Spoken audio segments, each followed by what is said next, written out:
What up, everybody? It's your boy P.Diddy back with another one. However you got here, whether you already subscribed to the channel, whether I popped up on your news feed, whether somebody told you about me and you checking me out for the first time, however you got here, it was meant for you to be here, so I appreciate it. Before I get started, if you could hit that like button and hit that subscribe button for the content, alright? Y'all already know it don't cost a thing for y'all to take 1 second while y'all sitting here with me and hit that subscribe button. You did it? Cool. Shouts out to y'all. Yeah. Shouts out to everybody that keep hitting that subscribe button. I truly appreciate it. So what I want to say is thank you. All right. Let's get started. All right. Who we got up? Shouts out to Voletta Wallace. Yeah. Biggie Small's mom. She did a interview with Rolling Stone. And she was giving her feelings about how she feels about all the accusations with Diddy. Well, they're not even accusations anymore, about the abuse that he dished out to Cassie and the rest of the victims. And she had a few things to say. Now, in the article, it says, the remarks from the mother of the late Notorious B.I.G. comes after the recent release of an extensive investigative piece from Rolling Stone. So if y'all don't know, Rolling Stone just did a big piece on the whole Diddy thing. You know, they trying to get ahead of the curve probably before the video on Netflix comes out about Diddy called Diddy Do It! Did he do it? All right, so it says, Voletta Wallace, mother to the late Notorious B.I.G., says she wants to slap the daylights out of Diddy. What? Yeah. And it says, in the comments provided to Rolling Stones, Wallace was quoted as saying that she was sick to her stomach over the numerous allegations against the Bad Boy Records founder. Wallace also said that she was praying for Cassie, adding that she's seen the recently released surveillance footage showing Diddy assaulting her at Los Angeles hotel in 2016. What? Yeah, she seen the video and she was not happy about it, y'all. So it goes on to say, she says, I hope that I see Sean one day, and the only thing I want to do is slap the daylights out of him. What? Yeah. And you can quote me on that. Wallace told the publication, because I liked him, I didn't want to believe all the awful things, but I'm so ashamed and embarrassed. Man, I bet you she is, because he's a true con artist. He can laugh in her face and turn around and go, boop, right in Cassie's face. You a cold man, Diddy. It says, shortly after the aforementioned footage was made public, Diddy shared a statement to Instagram in which he said he was taking full responsibility for his actions, blah, blah, blah. An investigative piece from Cheyenne Roundtree and Nancy Dillon for RS, notably half a year in the making, spurred numerous headlines earlier this week. Around the same time, CNN cited sources as saying that multiple accusers could soon be appearing before a federal grand jury. What? Wow. So we know the grand jury thing is started like a few days ago, so we still don't know the results of that. The story goes on to say Biggie, a Bad Boy signee, is mentioned several times in this explosive RS piece. Specifically, long speculated claims that have him being frustrated with Diddy and Bad Boy are broached, with photographer Monique Bunn quoted as saying that she knows for a fact that Biggie was planning to leave the label. What? And I've heard this from multiple people about Biggie not being happy and ready to leave the label with all of the people that was on the label that was under the whole Junior Mafia, which was the label. It says both Ready to Die, Biggie's 94 debut, the released Life After Death were released under the Bad Boy banner. The latter features the Hot 100 hit Mo Money, Mo Problems, which also featured then label mate Mace.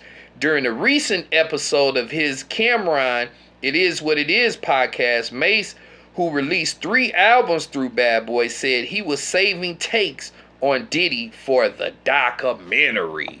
Wow. So I guess Mace is gonna, I don't know if he's doing the documentary, if he's gonna be in the Netflix documentary, whatever documentary it is. He said he's saving the good stuff for that. So man, Diddy is just catching it from all places, from artists, former artists, security, hairstylists, anybody that worked for Puff got a story. That's not good, Puff. It says Biggie was just 24 when he got blicked down in the drive-by in 97. 2 months after his death, Biggie was honored with the tribute track from Diddy and Faith Evans featuring 112. The Police sampling song titled I'll Be Missing You became a Hot 100 #1 hit and ultimately won a Grammy for Diddy. Now, this article is basically saying the same sentiments that a lot of people are saying.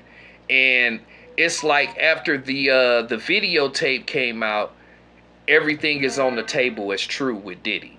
Because it wasn't the fact that, you know, he abused Cassie. It was the fact that he lied up until that moment the video came out. So we don't know what to believe from him. If he could lie about that, he could lie about everything. And what the article was basically trying to say too is that Diddy had something to do with Biggie's demise. And it's not the first I've heard of this. You know, I don't know what to put past him now. I mean, we hear about cars being blown up, sending people to threaten people. We don't know what to believe now. I mean, this ain't far-fetched. We hearing about you know, the trafficking thing, money laundering. So I mean, the list just goes on and on. We seen SWAT raiding the houses. So it's a lot. It's a lot, you know. So we'll see what happens during the indictment because, you know, since the one tape came out, you know, I did see on CNN how they said they had more tapes. And like they said in this article, you know, they're going to be having witnesses from these tapes come forward and testify in the grand jury.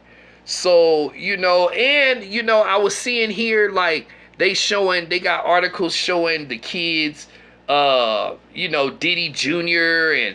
and the rest of the kids, showing them, and the head of the article is they're not fazed. I mean, they're fazed, but they don't have to be all the way fazed because they're not facing any criminal charges. So, of course, if you're not facing criminal charges, you're not going to be, I mean, you're going to be fazed because that's your pops and this is your family, but you're not going to be overly stressed knowing that you're not the one that's going to be going to jail and losing millions and millions and millions of dollars, you know? So, yeah, that's her feelings on it. You know, Diddy, he's been kind of quiet since the fake apology. You know, he been real quiet. You know, I wouldn't be surprised if he pop up with Russell Simmons the next time we see him with no shoes on, with his feet crossed Indian style. For real, don't be surprised if you see him like that. You know, because that last apology video, it sure did look like he was at Russell Simmons' hotel in Bali. I don't know if y'all caught that, but the whole thing looked like, you know, the background and all of that. It looked like he was in Bali. Just looking at the top of the canopy part, I was like, oh yeah, he over there with Russell Simmons right now sipping some tea with all of the Indonesians. But we'll see what happened, y'all. I thought everybody should just know how Wallace feels. I want to know down below how if y'all think, leave a message down below. I want to know if y'all think that Miss Wallace think that Diddy has something to do with the demise and the blicking of her son. All right? That's all the time I got for this topic. Please make sure you guys hit that like button, hit that subscribe button, hit that like button, hit that subscribe button. Oh yeah, and share. And y'all already know I'm gonna be back with some more reaction videos, some more news. So I'm definitely gonna catch y'all on the next one. All right, peace.